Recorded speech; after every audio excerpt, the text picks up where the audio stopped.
3. Another time Jesus went into the synagogue, and a man with a shriveled hand was there.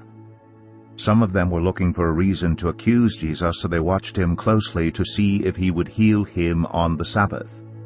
Jesus said to the man with the shriveled hand, "Stand up in front of everyone."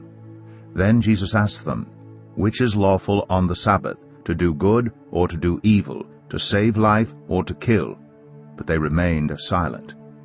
He looked around at them in anger, and deeply distressed at their stubborn hearts, said to the man, "Stretch out your hand."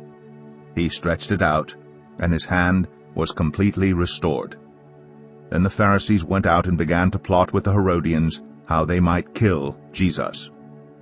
Jesus withdrew with his disciples to the lake, and a large crowd from Galilee followed.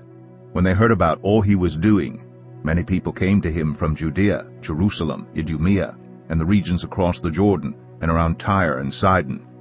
Because of the crowd, he told his disciples to have a small boat ready for him to keep the people from crowding him, for he had healed many, so that those with diseases were pushing forward to touch him.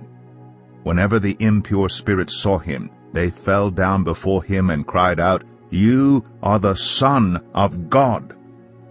But he gave them strict orders not to tell others about him. Jesus went up on a mountainside and called to him those he wanted, and they came to him. He appointed 12, that they might be with him and that he might send them out to preach and to have authority to drive out demons. These are the 12 he appointed: Simon, to whom he gave the name Peter, James son of Zebedee and his brother John, to them he gave the name Boanerges, which means sons of thunder, Andrew, Philip, Bartholomew, Matthew, Thomas, James son of Alphaeus, Thaddeus, Simon the Zealot, and Judas Iscariot, who betrayed him. Then Jesus entered a house, and again a crowd gathered, so that he and his disciples were not even able to eat. When his family heard about this, they went to take charge of him, for they said, "He is out of his mind." And the teachers of the law who came down from Jerusalem said, "He is possessed by Beelzebul. By the prince of demons he is driving out demons." So Jesus called them over to him, and began to speak to them in parables. "How can Satan drive out Satan? If a kingdom is divided against itself, that kingdom cannot stand. If a house is divided against itself, that house cannot stand. And if Satan opposes himself and is divided, he cannot stand. His end has come.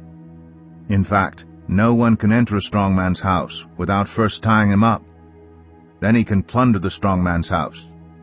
Truly I tell you, people can be forgiven all their sins and every slander they utter. But whoever blasphemes against the Holy Spirit will never be forgiven. They are guilty of an eternal sin."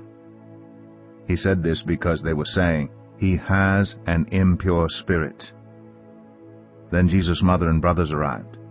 Standing outside, they sent someone in to call him.